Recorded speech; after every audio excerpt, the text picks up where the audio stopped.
I'm Tracy Baxter with today's Record Newswatch. They crammed into the lobby area of Ellenville Regional Hospital earlier today, supporters of the proposal to construct a casino at the nearby Nevele Hotel property.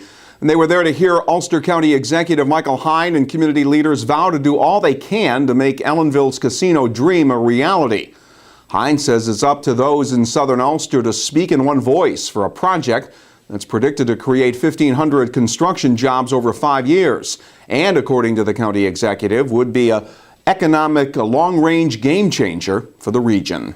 We're talking about 2,000 full-time employees. That's families impacted in positive ways. But it's not just the on-site jobs. We're talking about all the sourcing that needs to be done locally. So we're talking about cumulatively 4,000 jobs. What we are talking about at its heart is putting an end to unemployment in Ellenville in our lifetime. Yes. What could become an impediment to those seeking the construction of casinos in Ulster and Sullivan counties is the word that developers are eyeing potential sites closer to New York City and Orange County, specifically one near Woodbury Common. Hein says that possibility runs counter to what people voted for last November, casinos that help the state's upstate region.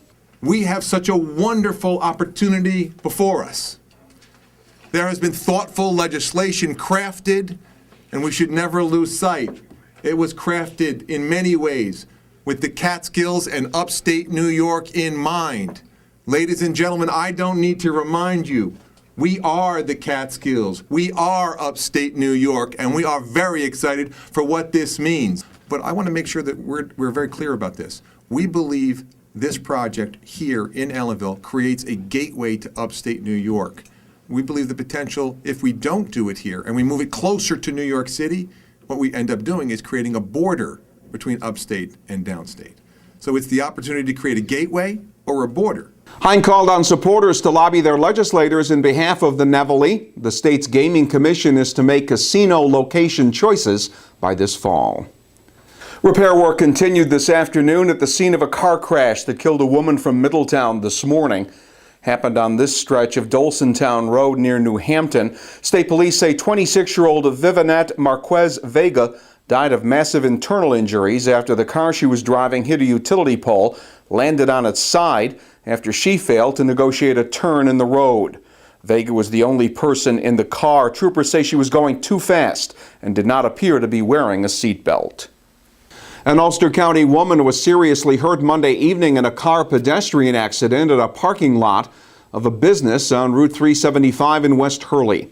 According to the Ulster County Sheriff's Office, 81-year-old Lisbeth Williams of Woodstock was standing behind her parked vehicle putting items into the trunk when another vehicle pulled into the lot and crashed into the front of Williams's car, pinning her between her vehicle and one behind her.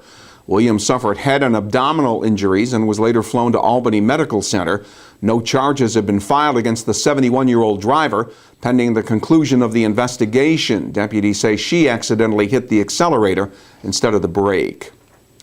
Saying he was deeply troubled by the recent derailment of a freight train in the town of Ulster, plus one near Albany, Governor Andrew Cuomo has fired off a letter to the heads of the Department of Homeland Security and Federal Transportation, asking that they speed up needed rail safety reforms.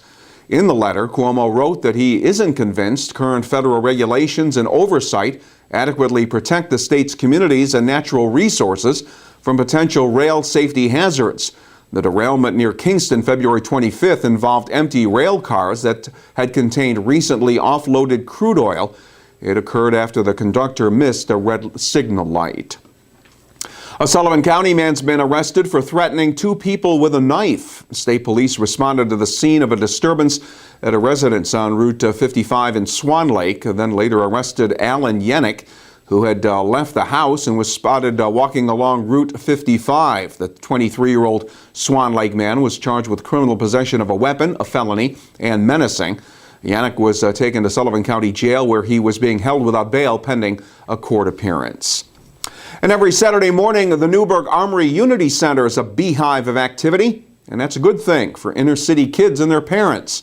It is a place where volunteers offer a variety of programs that begin with basketball and soccer and continue with an assortment of educational opportunities that include reading and crafts for the kids, courtesy of student volunteers from Mount St. Mary College.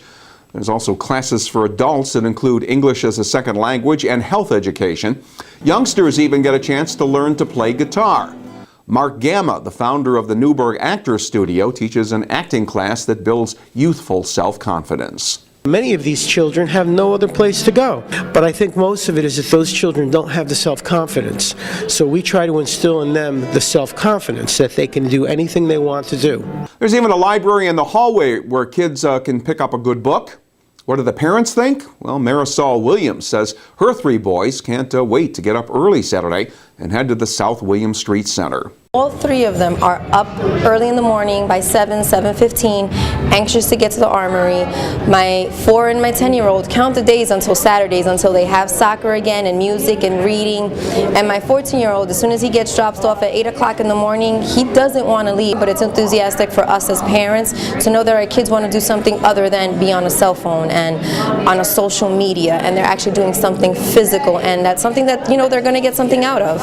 My son, you know, he's here every Saturday. He doesn't want to go home, to be honest with you. We have the reading program that he's involved in. He plays basketball at 8 a.m. in the morning, so he thoroughly enjoys it.